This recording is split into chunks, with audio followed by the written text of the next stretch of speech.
American പ്രസിഡന്റിന്റെ കാടൻ നയത്തെക്കുറിച്ച് ഒരക്ഷരം പോലും ഉരിയാടാൻ മറന്നുപോയവരാണ് ബിജെപിയും കോൺഗ്രസുമെന്ന് സിപിഎം ജില്ലാ സെക്രട്ടറി കെ.വി. അബ്ദുൽ ഖാദർ പറഞ്ഞു.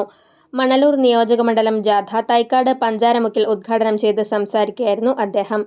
പലസ്തീനിൽ സ്ത്രീകളും കുട്ടികളുമടക്കം പതിനായിരക്കണക്കിന് മനുഷ്യരെ ചുട്ടുകൊന്നപ്പോൾ പ്രതിഷേധിക്കാൻ മറന്ന പ്രസ്ഥാനത്തിന്റെ പേരാണ് കോൺഗ്രസ് എന്നും അവരാണിപ്പോൾ മതനിരപേക്ഷതയുടെ കപടമുഖമണിഞ്ഞ് പുതുയുഗ ജാഥ നയിക്കുന്നതെന്നും അദ്ദേഹം പറഞ്ഞു.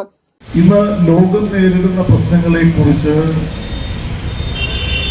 ഭാരതീയ ജനതാ പാർട്ടിക്കോ ഇന്ത്യയിലെ മുഖ്യ പ്രതിപക്ഷമായ കോൺഗ്രസിനോ അഭിപ്രായങ്ങളില്ല എന്നുള്ളത് വളരെ വിചിത്രമായ ഒരു കാര്യമാണ്. American president Donald Trump America സ്വതന്ത്ര പരമാധികാര രാജ്യങ്ങളിൽ കടന്നു ചെന്ന് ആ രാജ്യങ്ങളിലെ പ്രസിഡന്റുമാരെ പിടികൂടി തങ്ങളുടെ ജയിലുകളിൽ അടയ്ക്കുന്നു.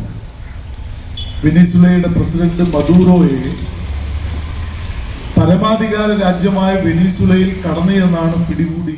മണ്ഡലത്തിലെ 58 കേന്ദ്രങ്ങളിൽ ജാഥ പര്യടനം നടത്തും. മുരളി പെരുന്നെല്ലി എം.എൽ.എ ക്യാപ്റ്റനും വി.ആർ. മനോജ് വൈസ് ക്യാപ്റ്റനും ടി.വി. ഹരിദാസൻ മാനേജറുമായുള്ള ജാഥ പഞ്ചാരമുക്കിൽ നിന്നാണ് ആരംഭിച്ചത്. CPI ജില്ലാ കൗൺസിൽ അംഗം P.S. ജയൻ അധ്യക്ഷനായിരുന്നു. CPM Manalur area secretary P.A. Rameshan, Mahila association ജില്ലാ സെക്രട്ടറി ഉഷ പ്രഭുകുമാർ, P.K. നൌഫൽ, ജാഥ അംഗങ്ങളായ T. Babu, Preethi Suresh, R.P. Rasheed, T.D. Jose, Aji Francis തുടങ്ങിയവർ സംസാരിച്ചു.